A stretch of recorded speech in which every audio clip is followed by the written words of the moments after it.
Assalamualaikum warahmatullahi wabarakatuh. Salam sejahtera untuk kita semua teman-teman ya. Syukur alhamdulillah. Terima kasih atas kawan-kawan hadir pertemuan ke-6. Semoga hari ini kita selalu sehat dalam lindungan Tuhan Yang Maha Esa, Allah Subhanahu wa taala. Teman-teman, hari ini kita masuk ke pertemuan ke-6 ya, pertemuan ke-6 ya. Gampang-gampang aja videonya. Apa-apa. Oke, wait sebentar nih ya. 6 ya. Besok minggu depan kita pertemuan ke-7 ya. Saya akan berikan kisi-kisi yang tadi saya katakan lewat WA grup kita.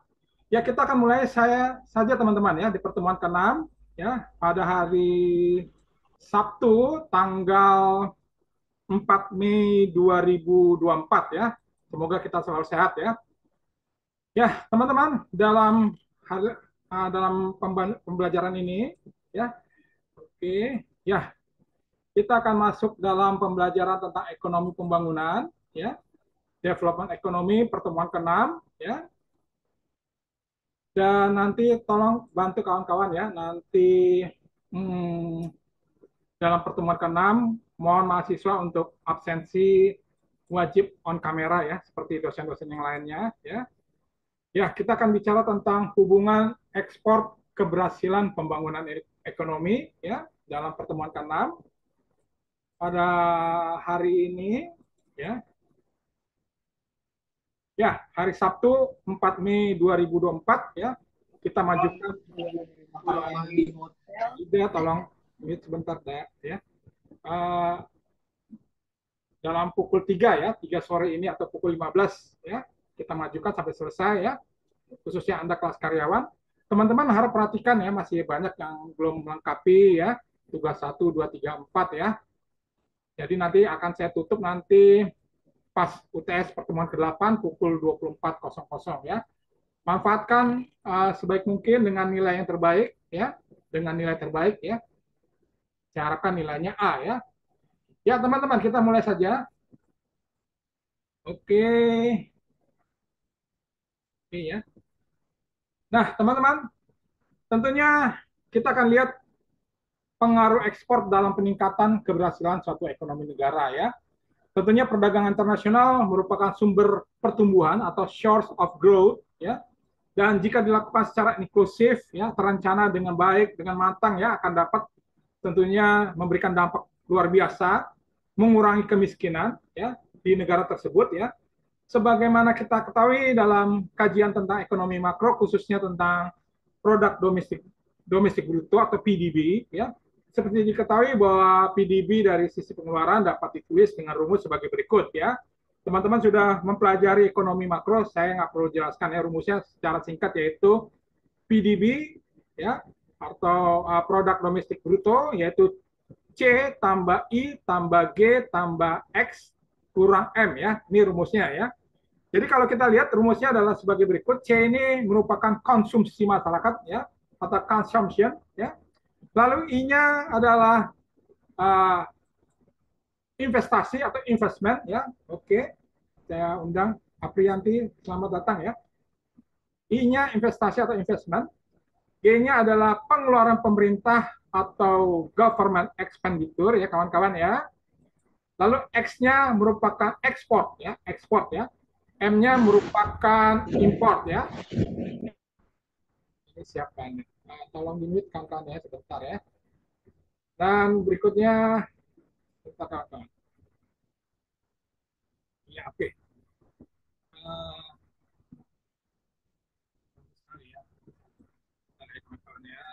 Oke. Lalu berdasarkan rumus tersebut, permintaan barang dan jasa berasal dari luar negeri dalam bentuk ekspor merupakan unsur bagaimana kita meningkatkan output nasional, ya, artinya pendapatan nasional. Tentunya kalau kegiatan permintaan output semakin meningkat, permintaan barang semakin meningkat dari luar negeri, ya, baik barang non migas atau migas, maka tentunya akan membuat dampak ekonomi sangat luar biasa. Ya, tenaga kerja akan meningkat, ya, pengangguran akan berkurang, ya. Lalu pendapatan seiring berjalan akan meningkat, ya, tentunya membuat ekonomi kita semakin kuat, nilai mata uang rupiah juga semakin kuat, ya. Ini gambaran secara sederhananya ya kawan-kawan ya. Nah, selanjutnya kita lihat kawan-kawan bagaimana tentang pengaruh ekspor ya dalam peningkatan keberhasilan ekonomi suatu negara. Mungkin Anda akan bertanya bagaimana dengan Indonesia ya. Nah, teman-teman ini ada gambar ya yang saya berikan kepada Anda, teman-teman, mohon diperhatikan. Ya, artinya perkembangan ekspor impor ya, kita lihat sepanjang periode 2023 sampai 2024 ya. Khususnya Januari 2023 dan Januari 2024 ya. Kita lihat nilai-nilai di 2023 terjadi surplus ya. Surplus ya. Ini saya besarkan kembali kawan-kawan ya. Oke ya. Oke. Nilainya sebesar 22,328 dalam bentuk apa nih ya? Juta apa miliar ya? Oke, mungkin kalau salah mungkin mohon dikoreksi ya. Mungkin saya bikin aja juta US dollar ya. Lalu import Januari 2003 18,422,9 juta US dollar ya. Artinya ada surplus ya. Nah, ini Januari 2023 ya. Lalu Januari 2024 ya kita lihat ada surplus juga yaitu 20,524,1. Lalu importnya 18,509 ya. 18.509 ya surplus ya. Walaupun di sini terlihat perbedaan antara 2023-2024 ya, artinya ada minus 8,06 ya. Ini mohon diperhatikan ya, ada penurunan. Tetapi nilai-nilai tersebut sepanjang Januari 2023 dan sepanjang Januari 2024 terjadi surplus ya. Jadi kalau diperbandingkan memang kelihatannya ada penurunan ekspor, tetapi kita lihat nilainya tetap surplus ya. Nah, lalu kita lihat importnya menurun. Oh sorry, importnya meningkat sebesar 0,36% ya. Maka kita lihat gambar di bawah ini teman-teman, ekspor import dan Januari 2023 sampai Januari 2004. Di mana sepanjang Januari 2023 sampai Januari 2024 ya. Saya lihat di layar kedua, ini masih surplus ya. Ada keuntungan profit ya. Tetapi kalau kita lihat Januari 2003 sampai Mei 2023 nih kawan-kawan ya, mau perhatikan ya. Ini ekspornya 21,706, di sini 21,279 ya. Beda-beda tipis ya. Jadi kalau dibilang surplus, tetapi ya keuntungannya keuntungannya profitnya sedikit ya. Tetapi kita lihat sepanjang Januari 2023 sampai Januari 2024 ya kawan-kawan nih grafik ini ya. Artinya pemerintah Indonesia 1 tahun ke depan kemarin ya kita syukuri artinya memberikan profit ya. Nah, neraca perdagangan Indonesia sepanjang Januari 2023-2024 ada kenaikan ya, terus ada penurunan ya, tetapi ini masih dalam batas-batas surplus ya. Tentunya kawan-kawan kita lihat ekspor Indonesia lebih banyak kemana ya?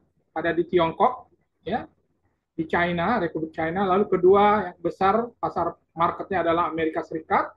Yang ketiga marketnya terbesar adalah India. Lalu yang keempat Jepang ya. Lalu kita juga masih membutuhkan import ya dari China, Jepang, Thailand, dan Amerika ya. Ini nanti dilihat lagi teman-teman ya. Jadi sepanjang Januari 2023 dan sepanjang Januari 2024, ekonomi kita dinyatakan sangat baik, yaitu surplus ya. Nah, ini artinya Januari 2024 tidak terlalu lama ya, ini bulan Mei ya. Nah, kawan-kawan kita lanjutkan lagi. Ya, sebentar kawan-kawan ya. Saya kecilkan dulu kawan-kawan. Ya. Oke. Nah, kita perhatikan lagi kawan-kawan bagaimana ya, ekspor Indonesia 2023 meningkat ya. Artinya ada optimisme ekonomi kita berikutnya akan lebih bagus lagi ya. Artinya BPS menyatakan melaporkan pencapaian ekspor Indonesia Agustus 2023 mengalami kenaikan sebesar 5,47% dibandingkan Juli 2023 sebelumnya, bulan sebelumnya ya. Artinya pencapaian ini didorong kenaikan nilai ekspor sektor migas maupun non migas ya. kita lihat teman-teman dari Juli 2023 Agustus 2023 ya, perbandingannya antara bulan ke bulan ya. Artinya di Juli 2023 sampai Agustus 2023 kenaikannya 5,35% ya. 5,35% ya. Lalu ini non migas ya kawan-kawan ya. Artinya bukan dari barang-barang produk kita yang dihasilkan dari industri ya. Baik industri kecil, menengah dan industri besar ya. Lalu berikutnya 1,2 ya, 1,2 ini dalam ya miliar dolar Amerika Serikat ya, miliar dolar Amerika Serikat. Yang sebelumnya juga saya koreksi ya dalam miliar dolar Amerika Serikat ya, takut salah ya. Ya ini juga dalam miliar dolar Amerika Serikat dan ini miliar dolar Amerika Serikat juga ya. Artinya dalam minyak dan gas kenaikan dari 1,2 menjadi 1,3 artinya kenaikannya 7,50% ya. Artinya total nilai ekspor kita kalau kita lihat artinya ini nilainya 20,8 Juli 2023 dan Agustus 2023 kenaikannya 22,0 ya miliar dolar US ya. Sehingga kalau kita kurangkan ya migas dengan non migas dapatnya 5,47% ya. Sehingga ekspor menurut sektor ya memang terjadi penurunan ya 35,09 minyak mentah ya Agustus ya. Lalu hasil minyak 0,5 naik ya. Lalu gas turun minus 2,02. Lalu total kenaikan 15,37 ya 1,3 totalnya ya. Nah, selanjutnya kita lihat sektor yang luar biasa ya, sektor luar biasa ya. Jadi kita harus siap-siap ya, jangan terlalu tergantung dengan migas, batu bara ya. Suatu ketika ya bisa habis ya. Ini pentingnya sekali kalian juga meningkatkan SDM, teknologi, inovasi dan berbagai hal ya. Tentunya kita lihat non migas, kita lihat pertanian, perikanan, kehutanan ya 0,4 naik 3,36%, industri pengolahan 16,3 naik 3,22%, pertambangan dan lainnya 4,0 15,37, total 20,7 artinya 20 miliar US dollar ya. Yang memberikan keunggulan dalam ekspor ini adalah industri pengolahan ya. Dan berikutnya pertanian dan perikanan ya. Jadi ini yang sangat besar ya. Pertambangan hanya memberikan kontribusi 4,0 ya. Sehingga sektor tingkat presentasi sektor adalah 5,35% ya kawan-kawan ya. Nanti tolong dibaca lagi ya. Ini sangat penting sekali bahwa ekspor kita berhasil ya. Nah, selanjutnya kawan-kawan, bagaimana tingkat transaksi perdagangan ekspor Provinsi Indonesia ke luar negeri? Kita lihat Januari sampai Agustus 2023 ya, di mana ekspor pada Agustus 2023 mencapai 22 miliar dolar Amerika. Ini didorong kenaikan ekspor sektor migas ya, 7,50% dan non migas 5,35% dari bulannya. Sehingga kita lihat daerah-daerah tersebut yaitu Riau ya. Ini memberikan kontribusi sebesar 7,29 ya teman-teman ya. Sebesar 12,5% ya. Ini yang kelima. Yang keempat kita lihat Jawa Barat memberikan kontribusi sebesar 24,6 miliar US dollar. Persentase dari perdagangan ekspor seluruh Indonesia 14,33 terbesar ya. Lalu Kalimantan Tengah ya memberikan kontribusi 19,3% dengan nilai dengan kontribusi 11,23% dengan nilai 19,3 miliar US dollar ya. Sulawesi Tenggara memberikan kontribusi 12,8 miliar dolar Amerika Serikat ya. Di mana persentase Sulteng adalah 7,44% teman-teman ya. Lalu berikutnya Jawa Timur memberikan nilai dalam miliar US dollar yaitu 14,4 miliar US dollar sehingga persentase ekspor nasional adalah 8,37% ya. Artinya kawan-kawan ini 5 provinsi ini memberikan kontribusi yang sangat luar biasa yaitu Provinsi Jawa Barat nomor 1 kedua Kalimantan Tengah nomor 2, lalu ketiga Jawa Timur nomor 3, lalu keempat adalah Sulawesi Tenggara nomor 4, lalu kelima adalah Riau ya. Jadi kita lihat kita harus juga meningkatkan perdagangan ekspor ya ke luar negeri, di mana pentingnya kita mengajak para pengusaha-pengusaha di setiap provinsi ya. Mungkin teman-teman kita yang ada di Maluku, di Papua, di Sulawesi, di Kalimantan ya, untuk mari sama-sama membangun Indonesia melalui perdagangan ekspor ya. Tentunya yang kita ekspor adalah barang-barang yang berkualitas, teman-teman ya. Nah, kita akan lihat kawan-kawan ya, teori perdagangan internasional bisa kita lihat bahwa sekarang ini ekspor adalah suatu kekuatan ekonomi ya, sehingga menyimpan surplus perdagangan ya dalam bentuk logam mulia. Tentu teori ini sudah tidak bisa relevan lagi ya.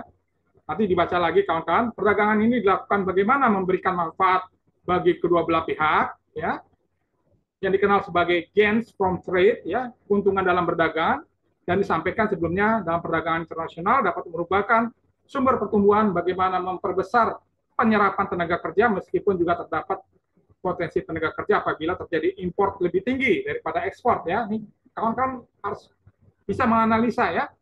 Pentingnya juga kawan-kawan kita mendorong proses investasi, industrialisasi ya, meningkatkan produktivitas dan berbagai inovasi ya. Apa yang kita bisa tingkatkan ya. Selanjutnya perdagangan internasional juga dapat meningkatkan Anda melalui daya saing, melalui keahlian, bagaimana meningkatkan sumber daya manusia ya, kualitas manusia ya.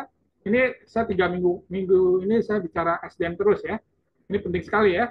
Bagaimana mendapatkan informasi yang terbaik ya, dalam perdagangan dan teknologi, serta memperluas berbagai macam barang, jasa maupun pasar, serta pentingnya nanti Anda sebagai businessman ya, atau sebagai pejabat-pejabat negara memperbaiki neraca perdagangan dan neraca pembayaran ya.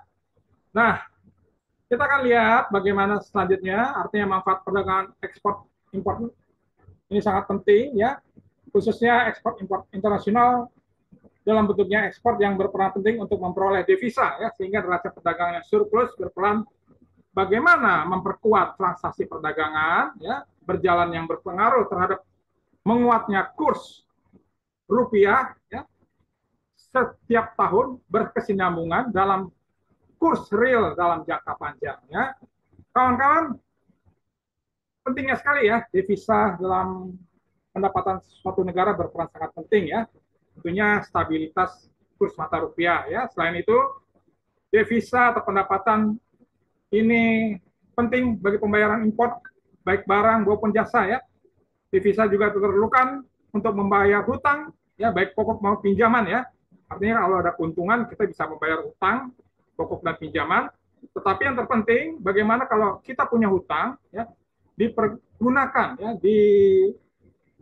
digunakan dengan sebaik-baiknya untuk produktivitas industri kita atau produktivitas usaha kita ya, baik melalui pinjaman luar negeri, hibah, bantuan maupun kiriman dari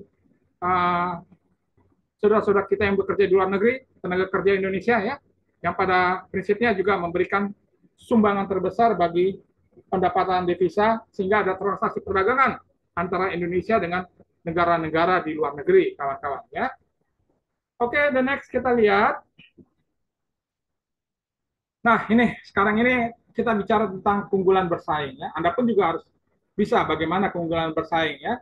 Terdapat teori keunggulan mutlak atau absolute advantage ya. Ini akan keluar dalam ujian yang dimana Adam Smith nyatakan bahwa suatu negara sebaiknya memproduksi atau menjual barang yang dapat diproduksi dengan biaya lebih murah dari negara lainnya. Artinya produk barang kita bisa bersaing dengan produk luar negeri. Contohnya kita lihat negara China ya, dengan di mana produk China bisa menjual produknya, kendaraannya dengan harga lebih murah ya, sedikit selisih dengan produk Jepang ya, sehingga suatu negara harus bisa melakukan spesialisasi ya, yaitu kalian dengan memproduksi dan menjual atau mengekspor barang yang mempunyai keunggulan mutlak ya. Secara ini yang nanti Anda lihat sebagai gambaran, nanti ada teori keunggulan comparative advantage oleh David Ricardo, ya kawan-kawan ya. Nah, kawan-kawan kita lanjutkan lagi. Ya.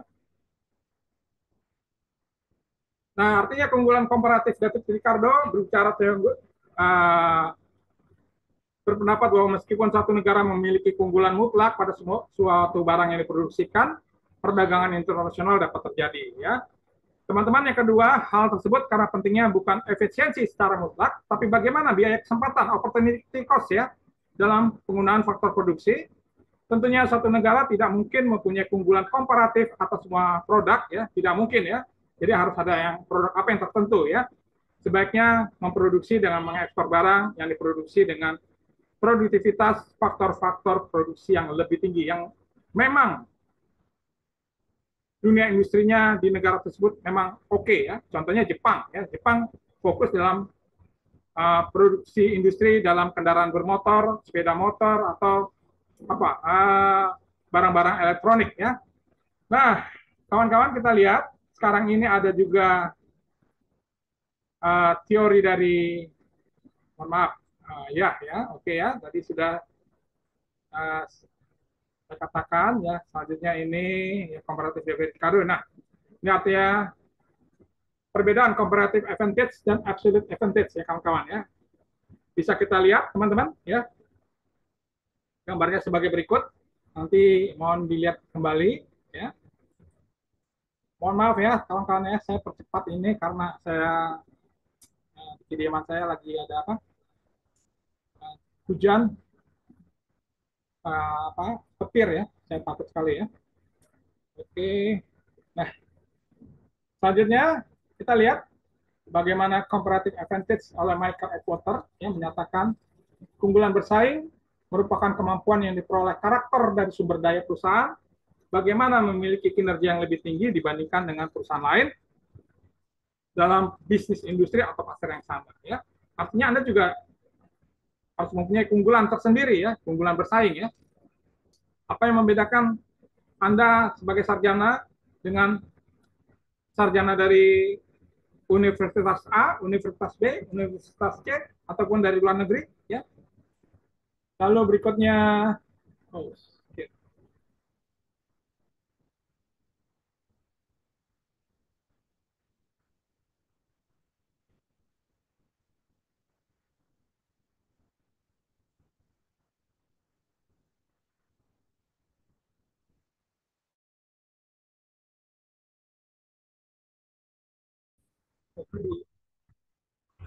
Iya, oke, terputus ya kawan-kawannya, mohon maaf ya. Kita mulai saja, teman-teman.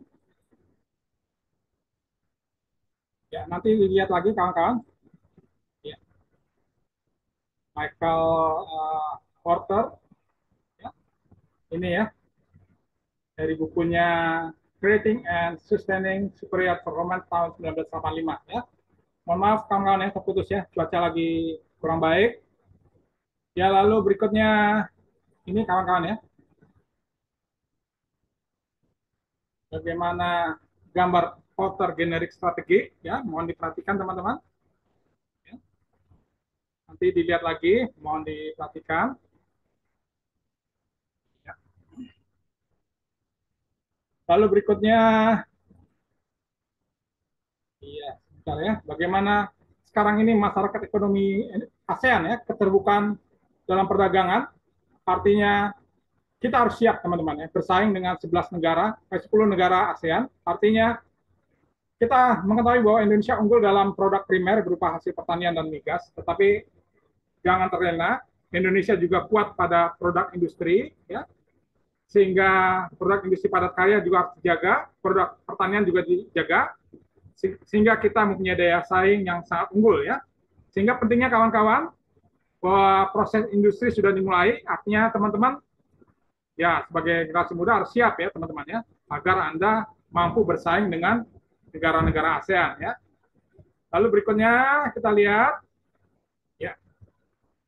Oke, kesempatan Indonesia bersama mitra ASEAN ya, bahwa investasi yang berasal di kawasan ASEAN tersebut dapat didorong untuk ditanamkan di dunia industri yang mengubah komoditas produk industri. Ya. Artinya sekarang ini kekuatan ekonomi ASEAN sangat luar biasa. Ini kesempatan kita, kesempatan kita ya bersaing ya, baik Anda sebagai profesional, sebagai sarjana ya, untuk bersaing dalam pasar dunia ASEAN ya. Oke, the next. Nah, teman-teman, saya ingin ingatkan Arab kumpulkan tugas studi kasus ya. Pertama, kedua, ketiga, dan keempat ya. Sepannya belum lengkap ya. Ada beberapa yang belum lengkap ya. Masih ada kesempatan ditutup pada saat UTS pukul 24 malam nanti ya. Pertemuan ke-8 ya. Teman-teman, saya harapkan penulisan dengan berkualitas dengan baik ya. Nah, selanjutnya saya berharap kita selalu sukses ya, dan mari berikan prestasi untuk bangsa Indonesia, teman-teman ya. Dan akhirul kata saya ucapkan semoga Tuhan Yang Maha Esa memberkati langkah masa depan gemilang Anda dan kita semua keluarga besar STII Jakarta ya. Baik teman-teman, karena cuaca hujan ya di tempat saya di Depok ini ya, saya akhiri dan saya akan open kamera, teman-teman. Mohon open kamera sebagai bukti kita hadir ya. Oke, open kamera ya. Oke, open kamera sebentar kawan-kawan, open kamera sebentar ya. Ya, oke, hari ini ada Seri Dayani Siregar, terima kasih Seri ya. Mutmainah tetap semangat, Aprianti, Dani Christian Yohanes, Stefania Jodi, Ida Fitriani, Indriani Maulida, Apriani Siki dan Putri ya, dan Irma Agustin ya. Tetap semangat teman-teman. Dan akhir kata saya ucapkan selamat malam minggu, selamat berkumpul dengan keluarga. Dan saya ucapkan wabillahi taufiq hidayah. Wassalamualaikum warahmatullahi wabarakatuh. Salam sejahtera dan salam sukses untuk kita semua. Terima kasih kawan-kawan. Sampai jumpa pertemuan ke-7 di kampus. Ya, sampai jumpa. Terima kasih. Salam sukses semuanya. Terima kasih. Terima kasih, Pak. Oke, terima kasih Bapak. Oke, terima kasih ya. Sukses selalu. Sukses selalu.